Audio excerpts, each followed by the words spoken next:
hormone healthy tips. What are the other 5? Essentially, and okay, so I might say that. I'm going to be talking about my 5. That's 10. Hi everyone, my name is Alex. Welcome back to my channel. Today I'm going to be telling you about my 5 healthy hormone tips. Where do I get off talking about this? 2 years ago, I was told by my doctors that my ovaries were shutting down.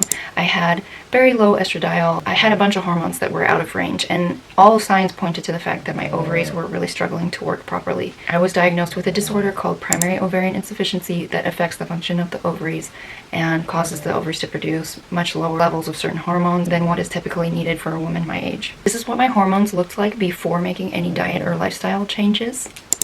You can see that my estrogen was really low and my FSH was really high. At this point in my cycle, my estrogen should have been at least between 50 to 80 and my FSH should have been under a 10. This essentially shows that my ovaries were really struggling to function. Here's my most recent blood work. So at this point in the cycle, estrogen should be above 100. You can see that it is indeed above 100 and FSH is low. This is not the best time to test in the cycle, but this is my second FSH reading that has been in a healthy range. FSH is a follicle stimulating hormone. It's a hormone produced by your pituitary gland telling your ovaries to recruit more follicles. So the fact that my FSH was not really high here just shows that my brain was not frantically telling my ovaries to start working. So that's a really good sign, even though this is not the best time in the cycle to test. So just keep in mind that these are a snapshot in time. Hormones are really difficult to track, especially for women, because we're cyclical beings and our hormones are constantly fluctuating. And also every cycle, they're different because we're not robots. But what I can tell you is that my cycle now is so much more regular than it was when I got diagnosed, and they told me that I was only going to get worse. So let's go ahead and get into the tips. The first thing that I did to help balance my hormones was to start my mornings off with an adrenal cocktail. I was also diagnosed with adrenal insufficiency, and your adrenal glands can affect your ovaries and your thyroid and your pituitary and all of the glands that produce hormones in your body.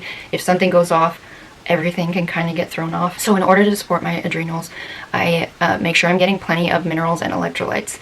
That's super important for adrenal function. First thing in the morning, I drink a big glass of water. I put lemon. I also put in an electrolyte blend, and I put in Soleil water, which is made with Celtic sea salt. So the way you make this is by taking a glass mason jar. I like to use a big one of the 3-cup ones. I fill a quarter of the jar with Celtic sea salt and fill the rest of it with filtered water, and then you just allow it to dissolve for 24 hours, and then I just make sure to stir it up, and it's essentially a brine water, and then I'll put like a tablespoon of that in my adrenal cocktail so that I'm getting all the minerals from the Celtic sea salt, which really helps to support the adrenals.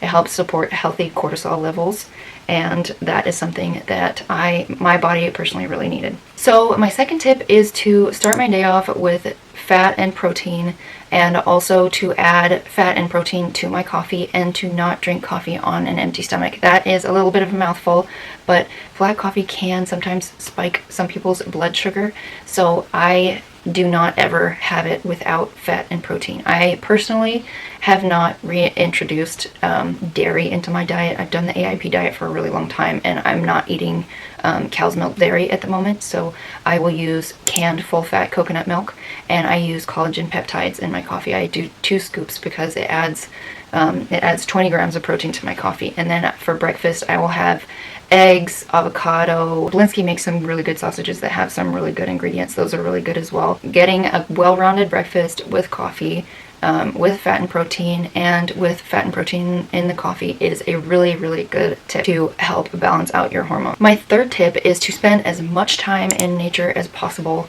I feel like today we are so disconnected from nature, and we just have forgotten that we are part of it. And when you spend time in nature, you feel like something that's missing has come back. I mean, if you're not like a woodsy, outdoorsy person, then maybe you like the beach, or maybe there's something about nature that you like. Maybe you go barefoot in the grass, and that's your time in nature. But spending time in nature is so important just for our mental state and for our hormones. Actually, being in nature really helps balance out our hormones.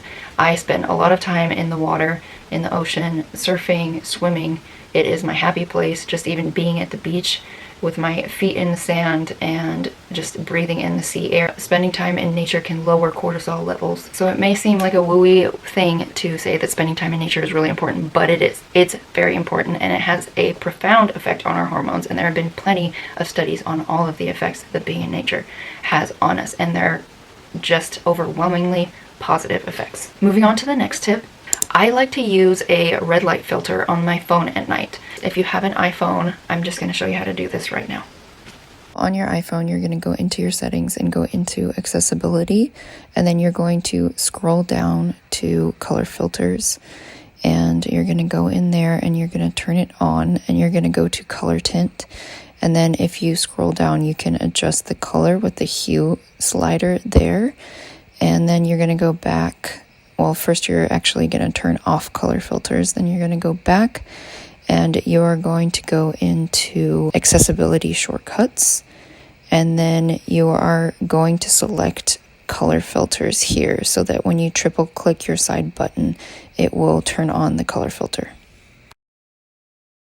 Having a red light filter on your phone is good to make sure you're not getting so much blue light exposure. Blue light at night can really mess with our circadian rhythm. It worsens our quality of sleep. Blue light just really messes with our hormones. Putting this red light filter on my phone helps me to just wind down. To help even more with my circadian rhythm, I like to use a red light bulb in my bedroom at night. And my fifth and final tip is trying to get to sleep before 11 p.m. and sleeping at least 7 to 8 hours. And getting 7 to 8 hours of sleep is super important for our health and hormone balance. So that's it for my tips today, guys. I hope that you found these helpful. If you have any questions, make sure to drop them in the comments.